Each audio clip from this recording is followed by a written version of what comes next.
Devika, I've set up the live on YouTube, so I think we are all set. All right.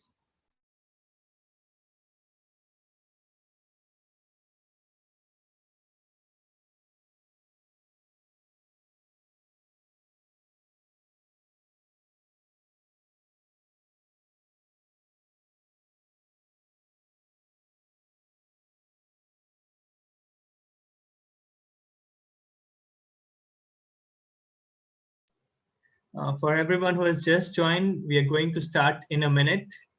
Thank you for joining us.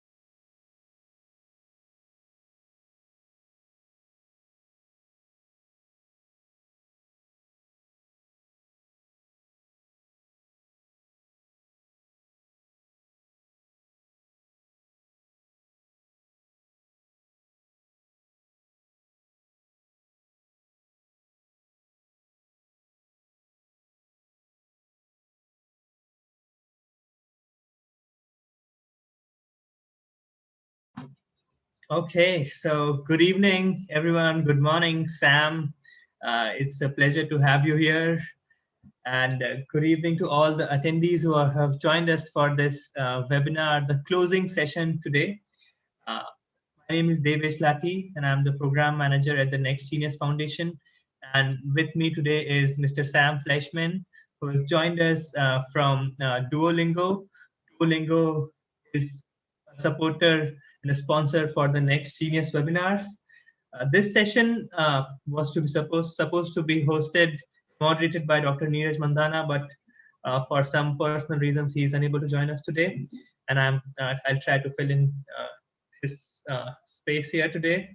So they are coming towards the end of this amazing weekend, amazing academic profile building fair, where we have had presentations from speakers varying all the way from AP programs to environment conservation projects.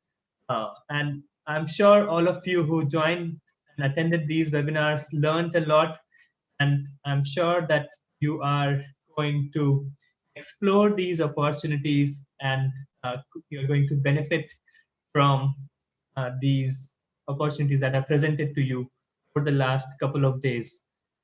Let me introduce myself briefly first, and then I'll just tell you a little bit about how Next Genius Scholarship Program sees your profiles. So I have been taking care of the funnel management of the Next Genius Scholarship Program over the past 4 or 5 years. When I say the funnel management, what it basically means is when students apply to us, they need to go through a lot of steps, a lot of processes, tests, interviews, and we profile the students at every step. Now, we when we evaluate these students, we look at a lot of aspects of your profile, and which helps us understand you in better details. And in my experience, I have seen that there is no one single formula. There is no one formula which ensures that your profile is stellar or that your profile is top notch. It's always a combination of things, and of course, every student is unique. Every profile that we go through every year is unique, right? So uh, and when you're working on your profile, don't approach it, or when you're building your profile, when you are taking up activities for yourself, don't think of it as a step-by-step process where you are going up in a step-by-step manner. It's always some certain engagement, some meaningful engagements, which helps create your profile in a better manner. And I think colleges also look at it the same way. They try to evaluate you. They try to understand your story, and they try to see how coherent the whole uh, story looks, how coherent and how well thought out your profile is, right? So don't focus on just one single kind of activities. Let's say don't focus on just doing lots and lots of AP exams or doing multiple research programs, but try to engage in multiple, maybe 3, 4, 5 meaningful activities that can be a combination of academics or leadership activities, community service uh, activities, or various other things that we talked about in this weekend and in our last profile building fair. And of course, when I say that, engage in multiple things, at the same time, don't spread yourself out too thin. Don't do 20, 30 things at the same time. Just try to engage and bring depth into a certain number of activities that you are doing at a time. And again, don't run behind certificates. Colleges are not really very, very concerned whether you have a certificate of something or not. They try to see how much you have learned, you have gained from a certain activity or an experience. And they really would know when you demonstrate to them that you have participated or engaged in a certain kind of activity. And I think with that, I would pass it on to Mr. Sam Fleshman. Sam, it's a pleasure to have you here. Before joining Duolingo, Sam has been a career counselor for 15 years, and he has helped, mentored, guided numerous students into their top choice colleges. So, with that, Sam, over to you. Thank you, Devesh. It is great to be here with you all this evening, and I am pleased to offer whatever I can and answer as many questions as I can about the academic profile building. And as Devesh said, I did work for 14 years in Hong Kong and Singapore, and had great experience working with international students as they pursued their career in academia, whether that be in the United States or around the world. I'm going to share my screen here and speak a little bit more about the academic profile building process. So this is me, Sam Fleischman. I currently am the International Engagement Manager, or one of International Engagement Managers at the Duolingo English Test. I work with students. I work with school counselors and organizations like the Next Genius Scholarship Program. And I also work with UK, Canadian, Australian, Hong Kong, and Irish universities. So when I speak about the Duolingo English Test, if you were in the last session, you heard all about that. My job is to help those universities and students around the world take the test and accept the test. But that's just one part of who I am. And as you think about an academic profile, your grades in math are just one part of who you are. And the extracurricular activities that you participate in school is just another part of your academic profile. So it's important to understand the full context of all applicants. So let's understand the full context of who I am. Yes, I work at Duolingo English Test, but I was also a counselor and a coach at Hong Kong International School and International Community School in Singapore. In that role, I worked with thousands of students and their parents and their grandparents and their aunts and uncles sometimes. But I also worked with people like this. This is Michael Gaynor, the director of admissions at Villanova University. It was my job to understand what my students wanted, but also understand what the universities needed, and also what the universities wanted and what the students needed, even if they didn't know they needed it. Also, I am the father of 3 boys and the husband to 1 wife. That's a really important thing, just 1 wife. And that's my recommendation for life, is just 1. But my 3 boys there, and that makes me a father. And so what I do is I try to bring my insight into their life, and I also try to learn from them and the things that they're doing. They bring such joy and they help us to understand that life is not just about work, work, work, although I'm working right now. That life is about more than that. So this is important as you're building your academic profile to understand that you are a human being with many facets of importance in your life. Okay, so we're going to talk a little bit about that. But to get into that, I think it's important to understand specifically US admissions processes, and they're very different than the UK or Canadian and Australian. And I can answer all those questions too. Sometimes those are more straightforward. But here's some kind of sad context of US admissions. The majority of all applicants are admissible. So when you're talking about building your academic profile, you're really talking about being part of the majority. And, you know, this is one of the things that a university said to me: the students that we turn away are as strong as those that we accept. And the majority of applicants are like this. All of these quotes that I'm going to give you are from highly selective universities in the United States. So there's 4,000 universities in the United States. These are just 5 from highly selective. Context, admissible. Context, scarcity. There is a finite amount of seats for each institution and each program. So as they're trying to build their class, they're looking for the student from the majority that fits that need a little bit more in their institution. And a quote from one of them was, "We are not growing."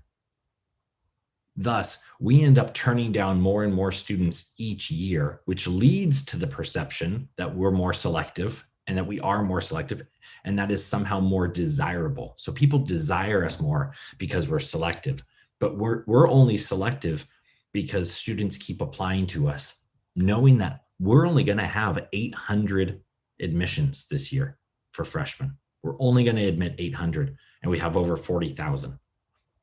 There's only a set number of seats. The next one is fluid. The needs of an institution change year to year, and they change day to day.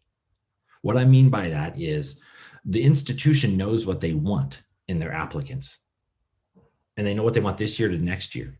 But as the early decision applicants come in, that changes what their class looks like. And now day to day, as they admit more students, it changes what they need. Now we need more philosophy students.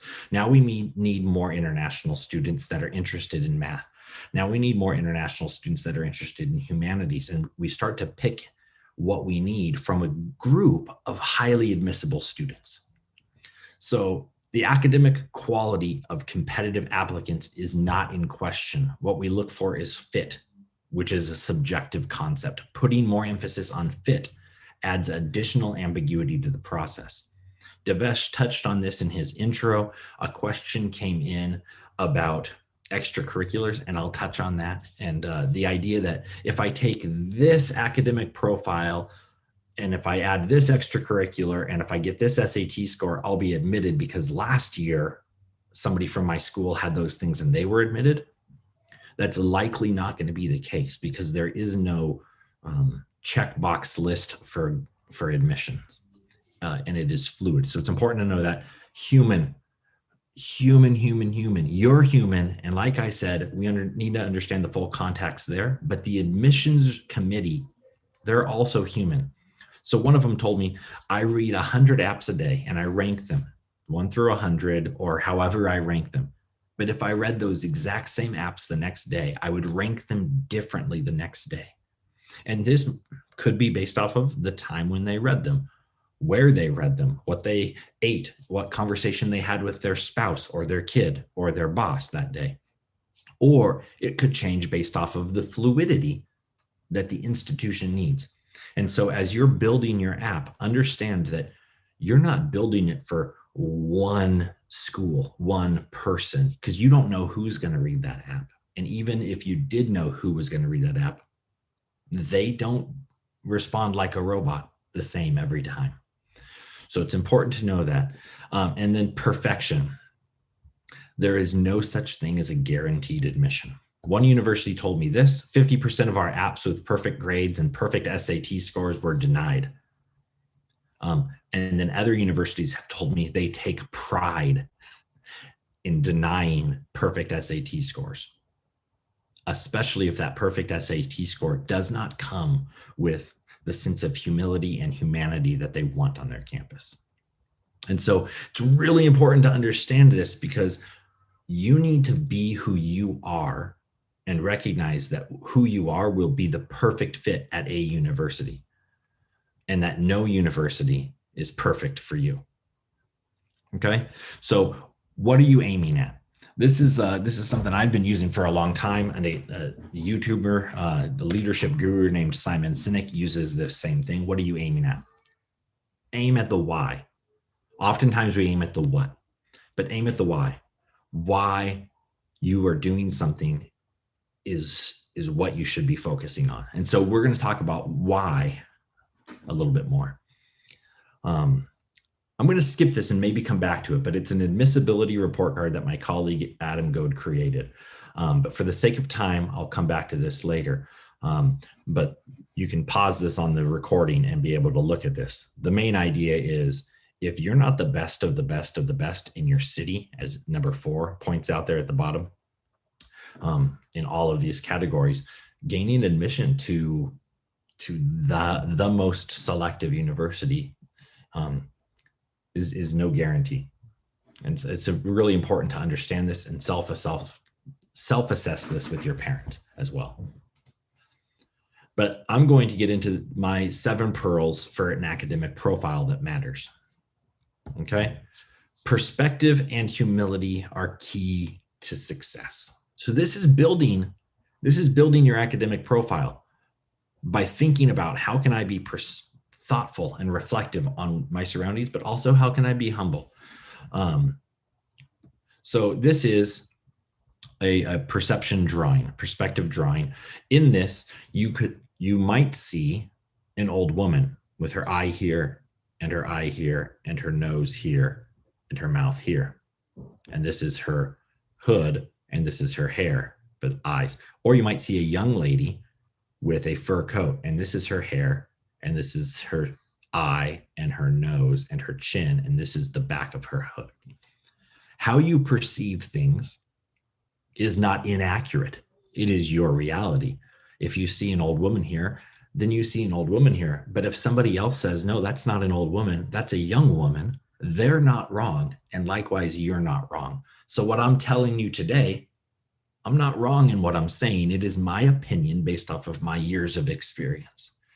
But I have some wisdom that I'd like to share with you. One is, living your life in rose-colored glasses is a beautiful thing. Like my kids, it's lovely to always think optimistically and think the world is going to get better, and I hope that it does, and think I am going to be admitted to that university, and I hope that you are.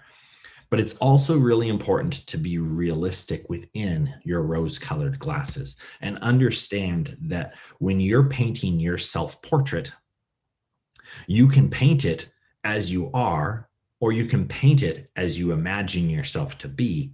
But there's a big difference between what you believe and what other people perceive.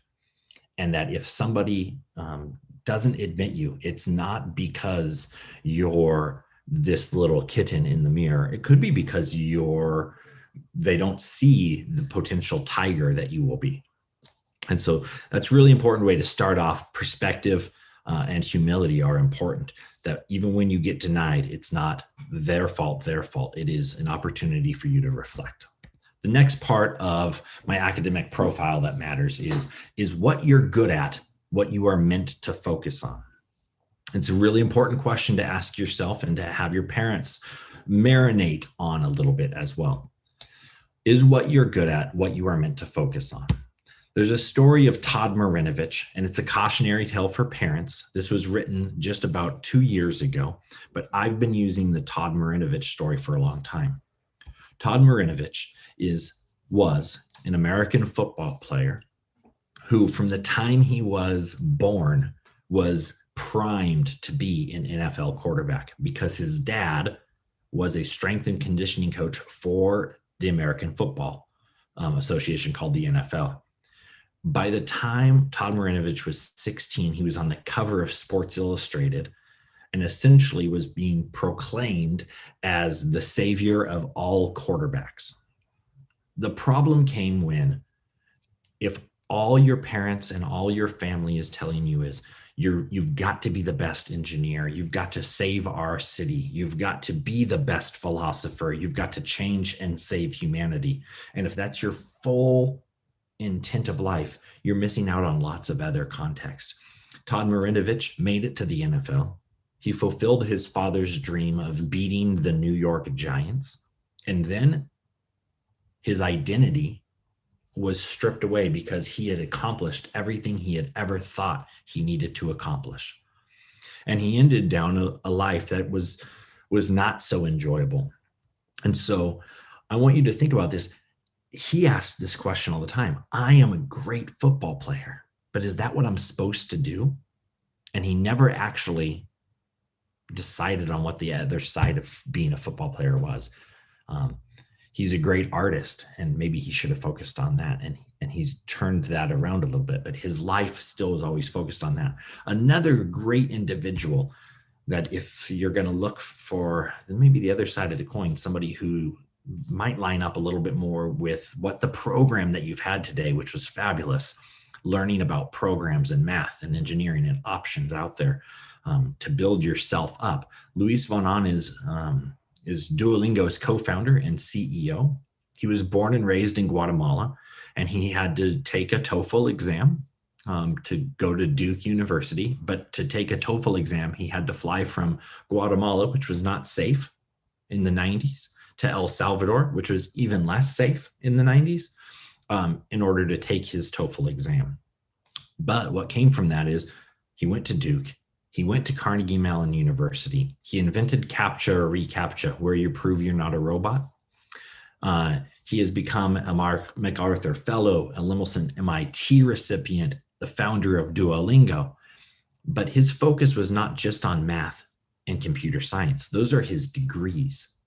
But his focus is on education and making sure that society is benefiting from computer science. Society is benefiting from the work that he does. And that is integral to the part of his life, that he doesn't just do things because he's good at it. He focuses what he's good at on what's good for humanity. So when you look at Duolingo's mission is to develop the best education in the world and make it universally available, whether you are in Goa, Mumbai, or Namibia, that you can take the Duolingo app and learn a language. The Duolingo English test came out of that and uses assessment technology to lower barriers and to increase opportunities for English language learners everywhere, and starting at universities. And so he was really good at math and computer science, and he turned that and his cultural understanding of language into something that is beneficial to the world and to you all as students. The next pearl of wisdom would be to take what you're good at and make the world better. Just like what Luis did with Duolingo, taking what he's good at. You need to really listen, read about, write about, and speak about the things that you are good at, but what you need to learn and who you need to listen to, and then reflect on it. So one of the ways that I helped my students when I was in Hong Kong, students that really loved computer science but didn't really like working with people, they didn't really want to be face-to-face with people. They just wanted to be on a computer. We helped them understand that there's a lot of students and elderly people that don't understand computers, and that he could create an opportunity to benefit their lives through his work, that he doesn't actually have to engage with them. He could create a different computer program. He could give of his time. He could teach a program to other students that could then teach it to elderly people. Right now, during the COVID lockdown, we've had numerous students see a cause in the world and say, we need to raise money for that. And so while I can't physically go and do things right now, have I raised money for that? Have I created a program? And as you do that, you're going to actually take what you're good at and make the world a better place. And that's an important process for you to go through. If in the last 9 months, you've not done anything to make the life of other people around you better, it's important to go back and write about why that is. because you had the opportunity and you're good at something that other people aren't as good at, and you can help them along the way. And so this is a very important piece. And as you're thinking about extracurriculars, this is an extracurricular. If you create a program, you do something, it doesn't have to be through a school. It doesn't have to be through an organization. It doesn't have to be where you pay money to somebody to set you up with something. It doesn't even have to be with the Next Genius Scholarship Program. If you have the opportunity to make the life of somebody else or a group of people better, that is an extracurricular activity. And you highlight that on your Common App. You highlight that on your coalition. You highlight the fact that what you did was you spent 4 hours a day helping your grandmother with the food for the family. Like, that's an extracurricular because it's something that you are doing outside of the academic world. And you can highlight that on an application. My next piece of wisdom is I don't like Star Wars. And I wrote this 5 college essay tips back in March. I don't like Star Wars. And it's really important to understand what I'm saying here is that when you're writing your college essays, what you are writing for is yourself. Because as I mentioned, humans will be humans, and admissions officers all read different essays.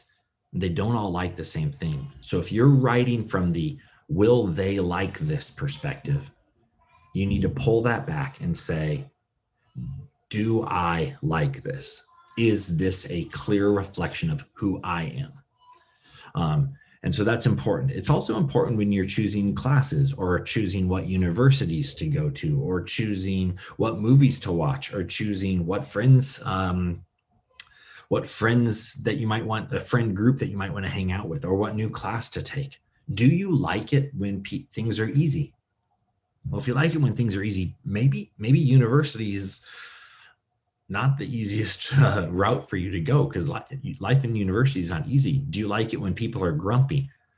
Probably not, but some people do. For instance, when I play sports, I want my coach to be as tough and grumpy and hard on me as possible, because I know what I need to do. And if they're grumpy, tough, and hard on me, then I have something to prove. But if they're easy and fair and funny, then I don't do so well.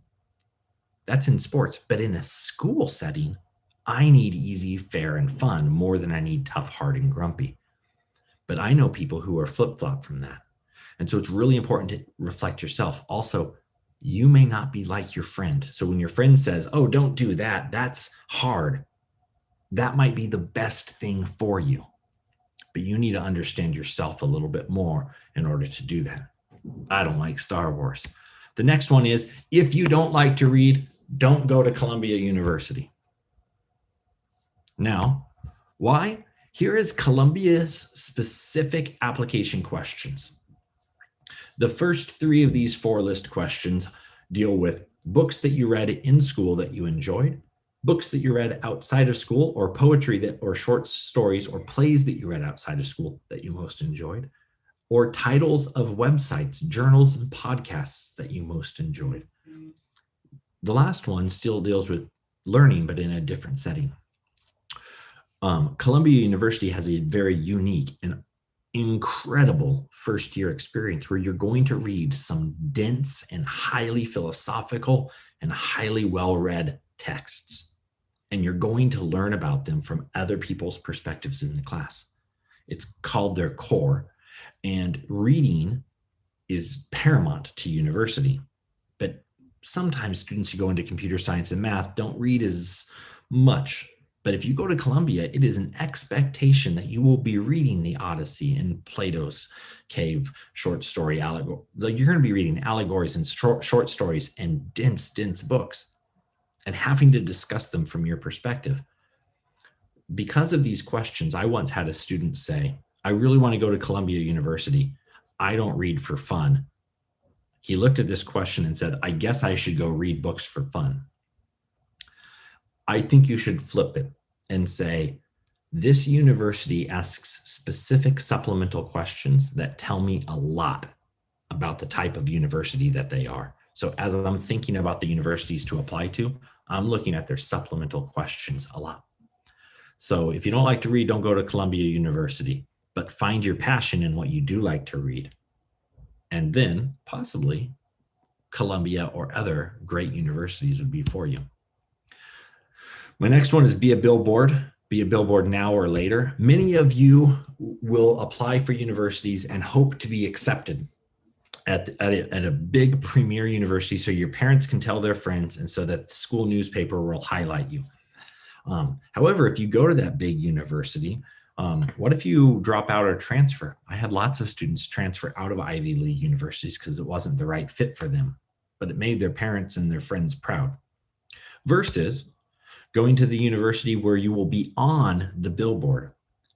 This is University of Richmond with their billboard saying determination rises within us. This individual on the billboard is seen throughout 3 or 4 different states in the United States. So now people will see an individual and they're associated with the University of Richmond. The university I went to had 2 Korean American kids or Korean American kids. And every billboard in a 4-state radius had one or both of those students on the billboard because they were the only Korean kids on our campus. And our university wanted to highlight that they had some East Asian diversity. Now, that's probably not right, and you shouldn't use people like that. But that's what will happen. And so you have an opportunity to go to a university that will highlight you as a billboard, but also that will give you such a foundation to where you will be able to get a job and continue to rise in the ranks of that university. Now, that's not what the University of Richmond did here, so I don't say that, but this is an example. I couldn't find the example from my own university.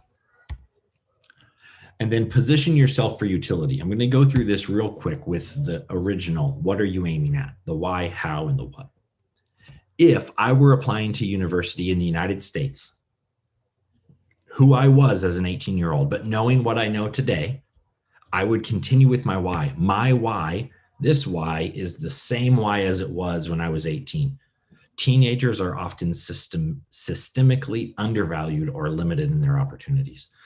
I want to address that. Teenagers have so much potential and leadership to give, and I wanted to highlight that as much as possible in my career, in my life.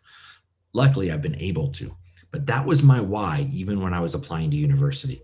My how was I wanted to find young people in dire situations and equip them with skills and confidence for success within themselves.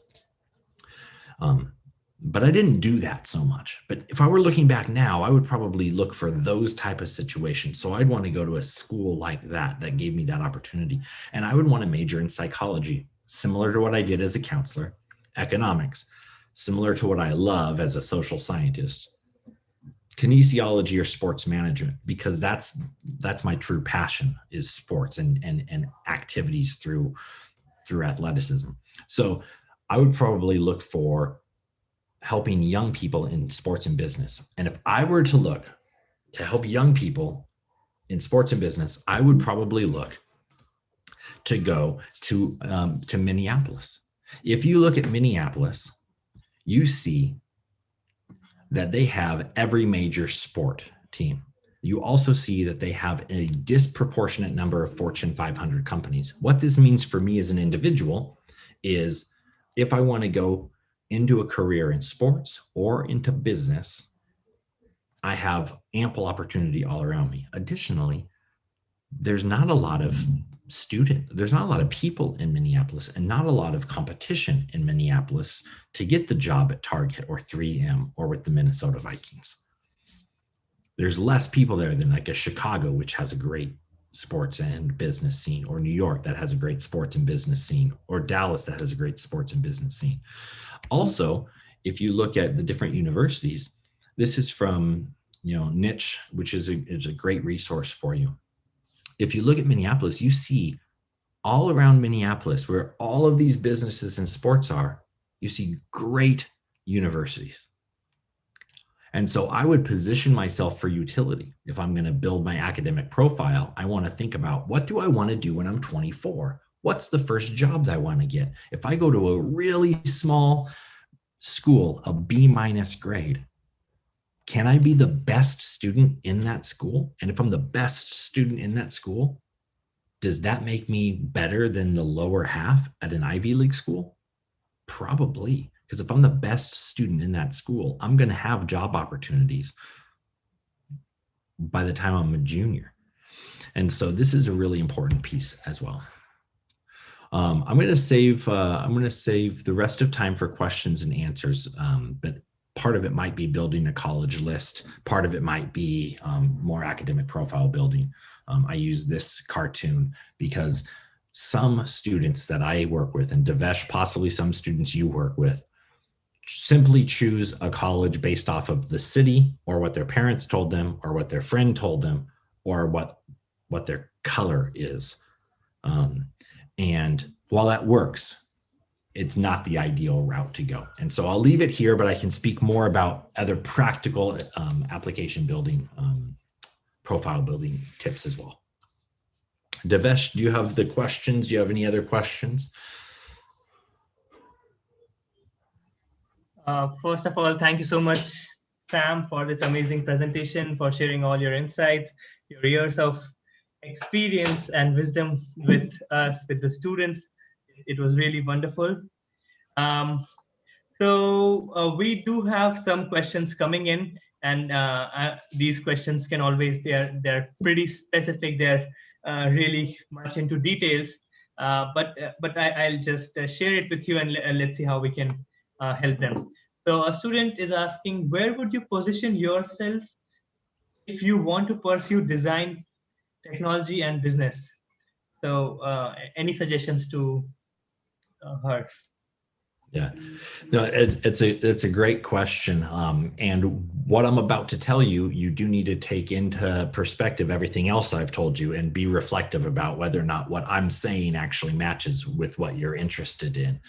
But if you're interested in design, technology, and business, so design, technology, and then business, you got to, I would probably want to get to know who you are a little bit better, and whether that is design where you're going to be the name of a brand, or whether you're just going to be in the background, or whether or not you want to use business within design, or if you're going to go either way. But I would probably position myself in cities not in New York and not in London. And let me tell you why. The competition in those places is just so big. And there are wonderful places around the world where you can start positioning yourself and become a brand in a smaller area. Now, maybe your aspirations are bigger than that. So if you want to do it in New York, or if you want to do it in London or Paris, what you're going to end up doing is you're going to need to have a lot of backing. It's not just going to be on your sheer talent. You're going to have to find investors, people who want to invest in you, who believe in you, not just in your ability in design, but in the quality that you have, and not just in the quality that you have, but the quality of the person you are. And so if I'm looking for that, I'm going to look for a place where I can stand out above the crowd in design, but also where my personality matches. I might go to a small liberal arts school with a great endowment. Endowment means the university has a lot of money, which means they have a lot of alumni who have a lot of money. And then I would find a way to help present my plan of design, technology, business to individuals who might believe in it and who might invest in it and sponsor it. And so that's probably how I would position myself. Some of the cities I would look at, I'd probably look at a place like Columbus, Ohio, which is up and coming. I'd probably look I probably would look in New York, but I would look, probably a little bit more upstate. It depends on what design technology you're looking at. If you're looking at the computer science design technology side, I would look at a place like Carnegie Mellon. I would look in the Pittsburgh region, and I would look in North Carolina.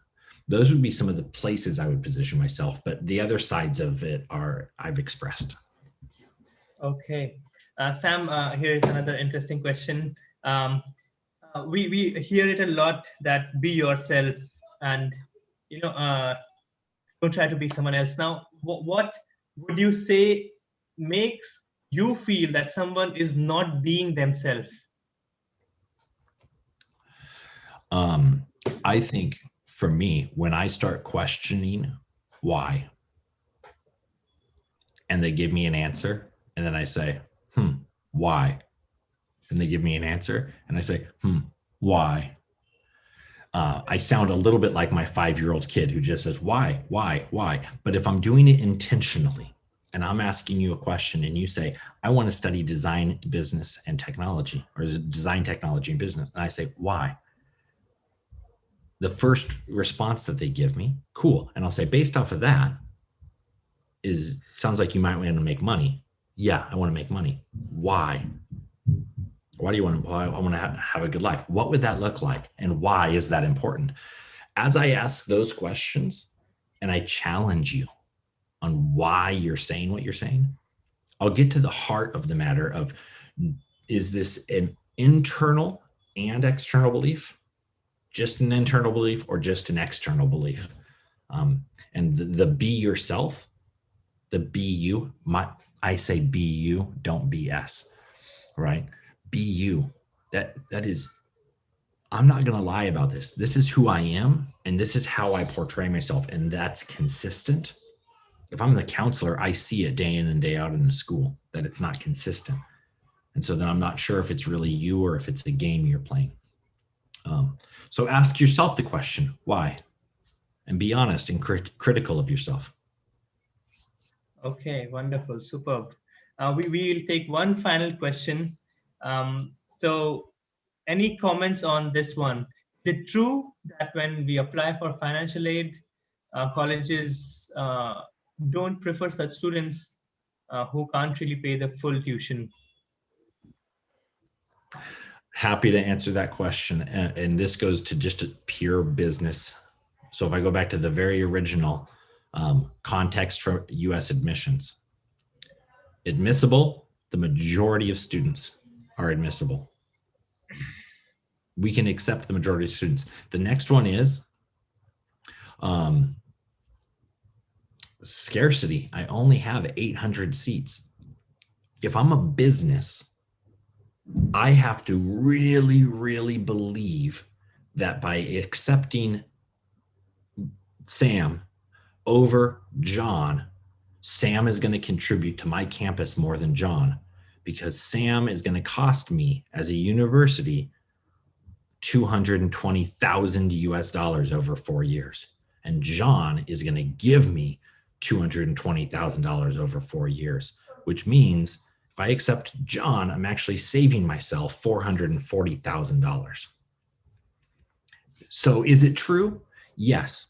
However, there are lots and lots of universities in the United States that do not have a lot of Indian students. And when you're applying to a university in Idaho or in Wyoming, and these are cities that have Boise, Idaho, Casper, Wyoming, Jackson Hole, Wyoming, they have millions of dollars of investment opportunity in businesses.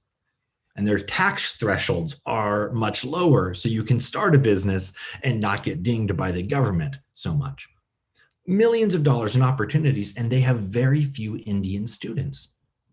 So why wouldn't you go there, position yourself, learn about the American culture that a lot of people don't learn about, help other people learn about the culture that they don't know about, your culture, and gain investment opportunities, a business strategy opportunity.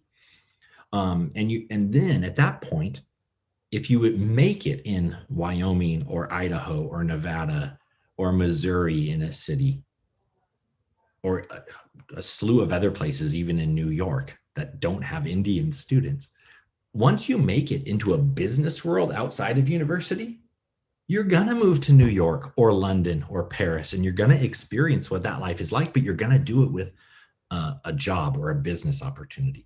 So if you go to that school in Idaho, Wyoming, Missouri, wherever it is that don't have a lot of Indian students, they're going to look at that connection of, I'm going to need to pay a lot of money, but they're going to bring a lot to my campus. I will give them the full scholarship. I'll give them major scholarships because it's worth it. And I'm not losing out on money. I'm making an extra investment in an individual I believe in. So But if you're looking at the top tier universities that have every applicant in the world to choose from, those who have money and those who don't have money, it becomes very difficult. Am I being too honest? I hope not, Devesh. No, I think that's really helpful, and of course, I think that's perfect. That's the kind of advice we are always looking for. I'm sure students would really appreciate you being so open and honest about this. So before we close this call, any final word of advice for these students who would be applying to college this year or in the years to come? Take the Duolingo English test. No, yes, but I'm looking at this last question and just trying to think about how to, and I'm not going to address the specificities of this question, but the idea of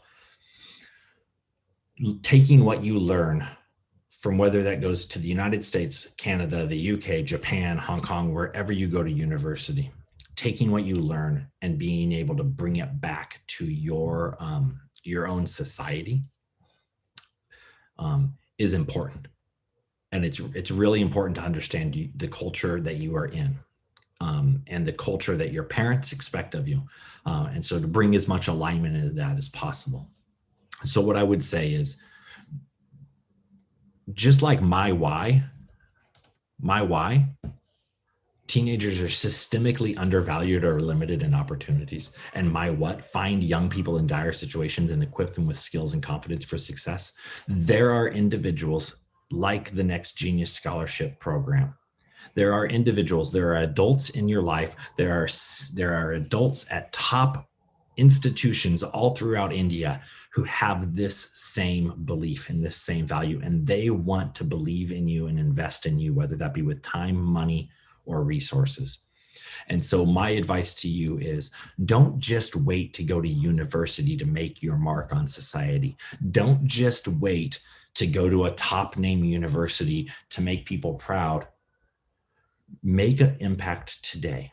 If there's a business around the corner from you that could help you make the world a little bit better for the other people in the world, go there, dress as nice as you can, and ask for a meeting with whoever you possibly can and say, I'm not asking for much. I'm just asking for this small thing that you can do in this community, and I will be your spokesperson for it. I will do that. And if you can take any small step today, find these people that care about you. That would be my advice. Wonderful. Superb. Thank you so much, Sam. I think it was a tremendous session, very philosophical, very thoughtful, wonderful insights. And I really learned a lot. So once again, thank you, Duolingo, for supporting us in this venture, in this aim to help guide and mentor the students. And thank you once again, Sam, for presenting this session.